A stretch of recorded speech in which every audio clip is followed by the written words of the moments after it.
Dunia semakin VUCA. Pasti setuju sahabat semua dengan istilah VUCA ini yang arti sederhananya volatility, uncertainty, complexity, dan ambiguity. Volatility adalah gejolak kehidupan yang sangat ekstrim.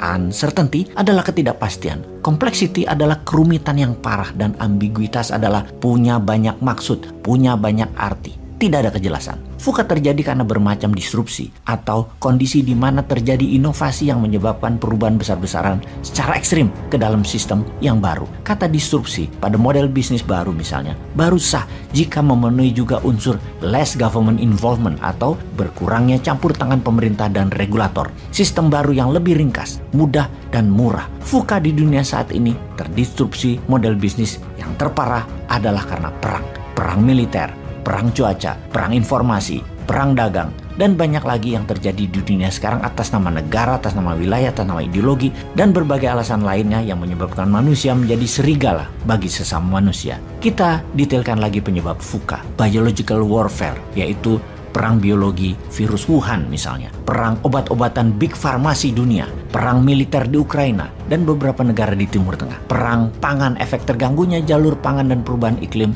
karena perang cuaca.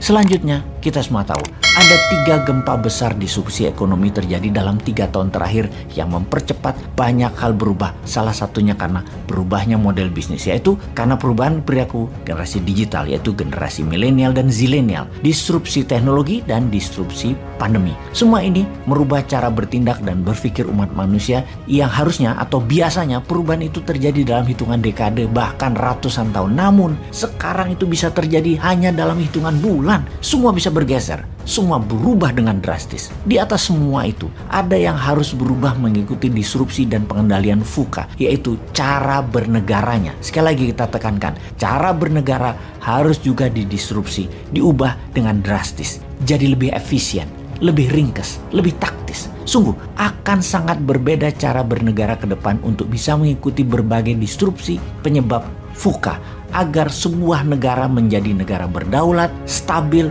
progres, dan sejahtera. Kita melihat ke dalam sekarang, masih cocokkah cara bernegara Indonesia selama ini? Kita tahu ada banyak cara bernegara dan kita pastikan cara bernegara tidak harus merubah pondasi negara yaitu Pancasila dan Undang-Undang 45. Namun cara atau how to-nya kita bisa ubah. Cara untuk membuat Indonesia menjadi negara kaya, makmur, kuat, berdaulat, sehat, pintar, dan bahagia warganya. Kita bisa, yaitu dengan mengubah 100% cara yang dilakukan oleh negara saat ini dalam sistem ekonominya. Itu yang kita fokuskan di awalnya, karena sungguh kesejahteraan adalah kunci kesehatan, kemakmuran adalah kunci pertahanan dan keamanan, kekayaan adalah kunci majunya kesadaran spiritual, majunya budaya, majunya sosial, dan kedaulatan sebuah negara tentunya. Bagaimana untuk membuat ekonomi Indonesia makmur, sejahtera, gemah limpah, loh jinawi, ijo royo-royo, tentrem kertora harjo. Oh maaf pakai bahasa Jawa.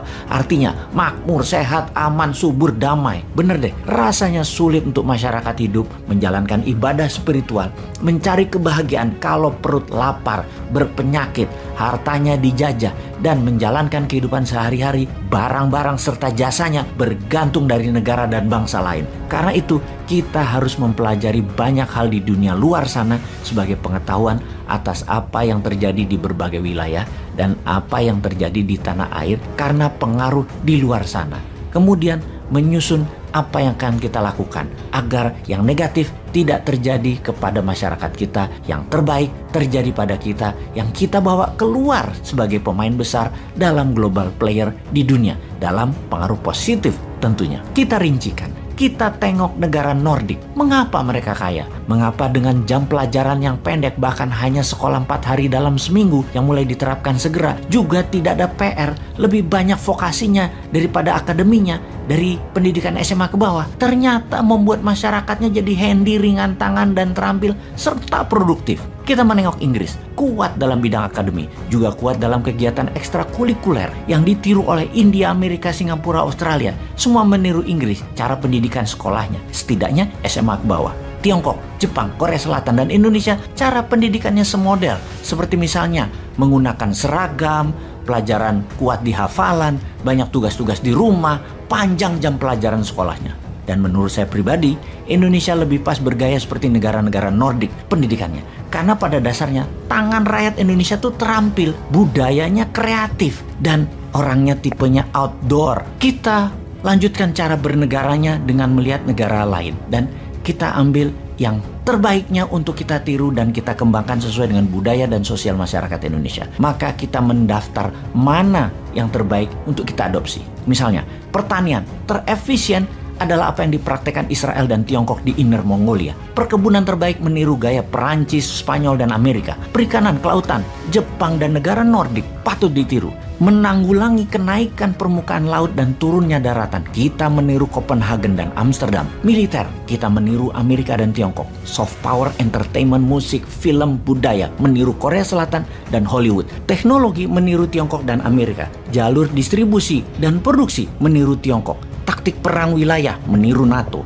Taktik perang ekonomi, meniru obor. Strategi keuangan moneter dalam negeri, meniru renminbi. Swastanisasi membangun UKM, meniru Taiwan dan Tiongkok. Elit politik, meniru aristokrat politikus Eropa yang santun terdidik dan berorientasi ke rakyat. Kelolaan negara, meniru Singapura dalam masalah perumahan, sampah, lingkungan hidup untuk menjadikan Indonesia livable, workable, eco-living terbaik di dunia. Keuangan rupiah, backed by gold, menggantikan dolar. Ini semua akan membuat Indonesia the best maritime country in the world. The strongest country in the southern hemisphere, menjadi idaman dunia untuk tinggal dan hidup di Indonesia. Ini semua akan terjadi kalau setiap tahunnya ada 10 juta warga dunia mengantri ingin menjadi warga negara Indonesia. Kalau warga Eropa dan Amerika ingin pindah ke Indonesia. Kalau orang kaya Tiongkok ingin hidup di Indonesia. Kalau orang pinter India ingin hidup di Indonesia. Kalau orang alim ulama dunia ingin hidup di Indonesia. Kalau orang terbaik di dunia ingin hidup di Indonesia. Itulah cita-cita Indonesia ke depan yang pasti terjadi. Ngomong-ngomong, siapa yang akan menjadikan impian ini menjadi kenyataan?